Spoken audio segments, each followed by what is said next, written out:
நம்பிக்கை கொண்டவர்களாக இருந்திருக்கிறார்கள். நாடாளுமன்ற மையத்தில் உருவப்படம் வச்சிருக்காங்க, அது காந்தி உருவப்படத்தை வச்சிருக்காங்க. இதை மக்கள் மன்னிக்க மாட்டாங்க அப்படிங்கிறத ஒரு செல்வ பிறந்தகை சொல்லியிருக்காங்க. எப்படி பார்க்குறீங்க? சாவர்கர் சுதந்திரத்திற்காக பாடுபட்டவர். அவர் சுதந்திரத்திற்காக பாடுபட்டது ஒரே காரணத்துக்காக ஜெயிலில் போட்டாங்க. பல ஆண்டுகள் தன்னுடைய அந்தமான ஜெயிலில் இருந்தவர். அவர் சுதந்திரத்தில் போராண்டின அத்தனை பேரையும் கௌரவிக்க வேண்டும் என்பதுதான் கௌரவித்திருக்கிறார்கள். ஏங்க அது ஒரிசா விஷயங்க, ஏன் அதை பற்றி நீங்கள் இங்கே ரொம்ப கவலைப்படுறீங்க?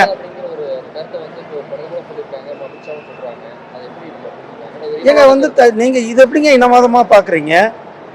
எனக்கு புரியல. நீங்கள் தமிழ்நாட்டில் ஒரிசாவினுடைய அரசியல் இதை பற்றி பேசும்பொழுது இங்கே இருக்கிறவர்கள் ஏன் ஒரு பொய்யான தகவல்களை சொல்லுகிறார்கள், ஒரு பொய்யான தகவல்களை பரப்புகிறார்கள் என்று அவர்கள் அங்கே என்ன சொல்கிறாங்க?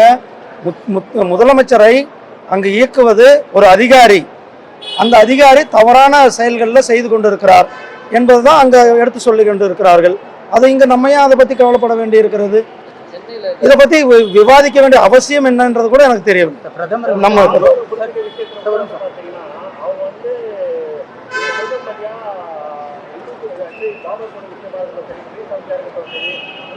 ஆனா நான் இதுக்கு தெளிவா விளக்கம் சொல்லிட்டேன். இது கோர்ட்டு கிடையாது ஆர்குமெண்ட் பண்றதுக்கு.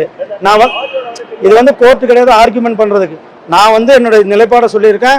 அம்மாவுடைய நிலைப்பாடு என்னன்றதை உங்களுக்கு சொல்லியிருக்கிறேன். அம்மா அவர்கள் ஆர்டிகல் 370 ஆதரித்து பேசியிருக்கிறார்கள். அம்மா அவர்கள் அயோத்தியில ராமர் கோயில் கட்டப்பட வேண்டும் என்று சொல்லியிருக்கிறார்கள். அம்மா அவர்கள் பல ஆலயங்களை புனரமைத்திருக்கிறார்கள் என்பது நாம் அனைவருக்கும் அறிந்தது. இதுல எந்த இதுவும் கிடையாது.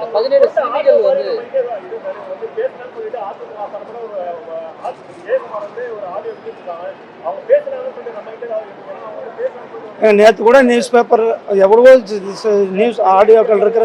ஏங்க இதுக்கெல்லாம் எதுக்குங்க ஆதாரம்? இதுக்கெல்லாம் எதுக்கு ஆதாரம்? அம்மா பேசுனது சட்ட ராஜ்யசபாவில் குறிப்பில் இருக்குது, போய் எடுத்து பாருங்க போங்க. ஏங்க நான் தான் சொன்னேன், இது கோர்ட்டு கிடையாது தம்பி ஆர்குமெண்ட் பண்றதுக்கு. அவங்க ராஜ்யசபாவில் பேசியிருக்காங்க, ராஜ்யசபாவில் ஆவணங்கள்ல இருக்கிறது, செய்தித்தாள்களில் வந்திருக்கிறது. இதை விட வேற என்ன ஆதாரங்கள் வேண்டும்? அதில் கடுமையான நடவடிக்கை எடுக்கப்பட வேண்டும். தமிழக அரசாங்கம் உண்மையான குற்றவாளிகள் யாராக இருந்தாலும் அவர்கள் மேலே தீவிரமான நடவடிக்கை எடுத்து தமிழக அரசாங்கம் மெத்தன போக்கோடு இல்லாமல் அவர்களை கைது செய்ய வேண்டும் என்பதுதான் என்னுடைய. சட்டம் ஒழுங்கு இருக்கிற மாதிரி எனக்கு தெரியலையே.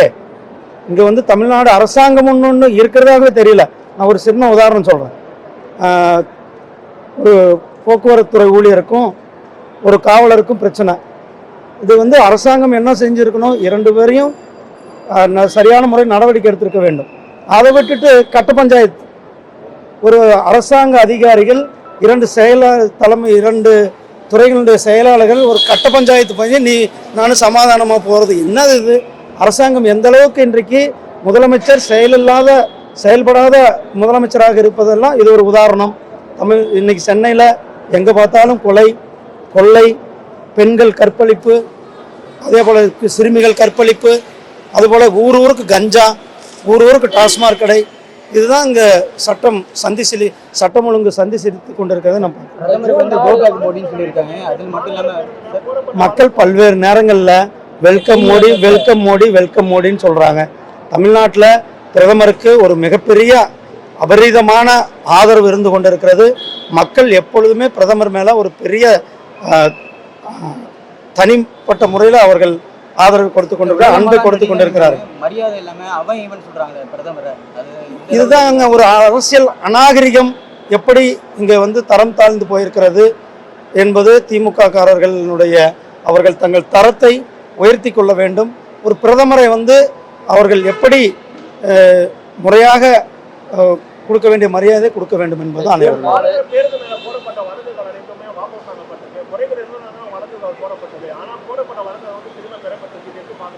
அதுதானே சொன்னேன். முதலமைச்சர் செயல்படாத முதலமைச்சராக இருக்கிறார். ஒரு 2 அதிகாரிகளுடைய பிரச்சனையை எப்படி அதை சால்வ் செய்ய வேண்டும்? அதை விட்டுட்டு நான் 2 பேரும் கட்டிப்பிடிச்சு ஒரு வீடியோ போட்டு இது கட்ட பஞ்சாயத்து உள்துறை செயலாளரும் போக்குவரத்து துறை செயலாளரும் அவங்க தலைமைச் செயலாளரும் ஒரு கட்ட பஞ்சாயத்து செய்த நிகழ்வாக தான் நான் இதை பார்க்குறேன். இந்தியா முழுக்க ஓகே, தமிழகத்தில் எப்படி இருக்கும்? தமிழக அரசியல்ல பாரதிய ஜனதா கட்சி ஒரு மிகப்பெரிய வரலாற்றை படைக்கப் போகிறது. ஜூன் 4 அதற்கு நமக்கெல்லாம் ஒரு மிகப்பெரிய ஒரு திருவிழா இருக்கிறது. பாரதிய ஜனதா கட்சி ஒரு அபரிதமான வெற்றியை நாம் பெறப்போகிறோம். ராகுல் காந்திக்கு தான் அதுக்கு இன்னைக்கு அரசியலில் அவர் காணாமல் போகக்கூடிய நாள். அந்த நாள் அவர் ஏற்கனவே காங்கிரஸ் 40 தொகுதிகளில் கூட வராது. இப்போ 4 தொகுதியிலாவது வருமா என்பது கேள்விக்குறியாக இருக்கிறது. அதுக்கு ஜூன் 4 விடை தெரிந்துவிடும். காங்கிரஸ் எந்த காலத்திலையும் இனி 40 தொகுதிகளுக்கு மேலே கூட அவர்கள் ஜெயிக்க முடியாது. 400 தொகுதிகளில் பாரதிய ஜனதா கட்சி வெற்றி பெற்று 3வது முறையாக நம்முடைய பிரதமர் திரு நரேந்திர மோடிஜி அவர்கள் பெரிய வெற்றியோடு ஆட்சி அமைப்பார்கள். நன்றி.